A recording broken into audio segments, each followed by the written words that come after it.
അനുരാജെ ഇവിടെ വരും. ഈ പേപ്പർ ഞാൻ പറയുമ്പോൾ മഹാന്മാരുടെ കയ്യിലും മഹിതയുടെ കൊണ്ട് കൊടുക്കണം കേട്ടോ.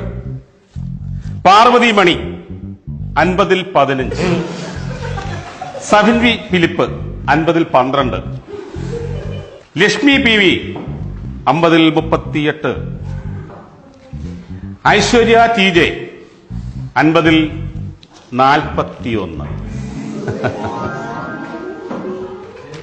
നിഖിൽ ബാബു 50-ൽ 9,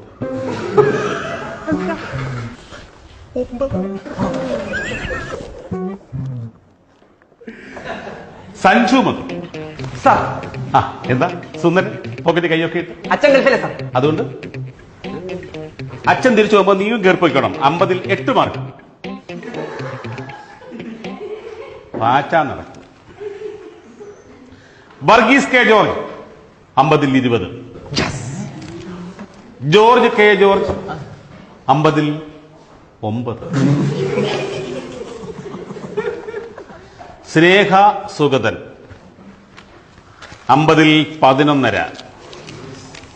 അടുത്ത ആളുണ്ടല്ലോ, ശ്രീകുട്ടി 50-ൽ 11. അതെങ്ങനെ സംഭവിച്ചു?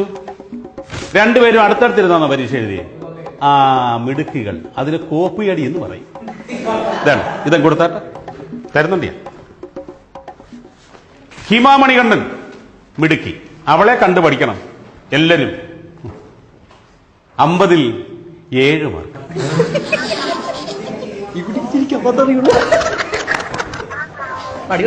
അഞ്ജു കെ സാജൻ എങ്ങനെ?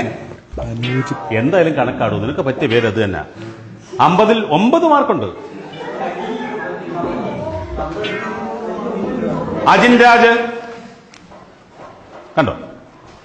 അവനെ മാതൃകയാക്കണം, അവനെ കണ്ടു പഠിക്കണം നിങ്ങളൊക്കെ. 50-ൽ 6 മാർക്കുണ്ട്.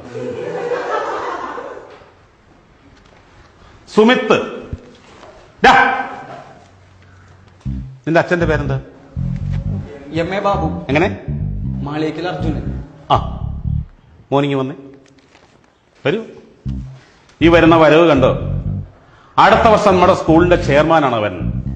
എല്ലാവരും ഒന്ന് കൈയടിച്ച് പ്രോത്സാഹിപ്പിച്ചവനെ. മോൻ എന്താകാനാണ് ആഗ്രഹം? ആനപ്പാപ്പ. നിനക്ക് പറ്റിയ പണിയാണ് ആനപ്പാപ്പാൻ. എടാ, നിനക്ക് കിട്ടിയ മാർക്ക് അറിയാവോ? 50-ൽ 49.5 മാർക്ക് ഇല്ല. അര മാർക്ക്. ഈ അര മാർക്ക് എങ്ങനെ കിട്ടിയെന്ന്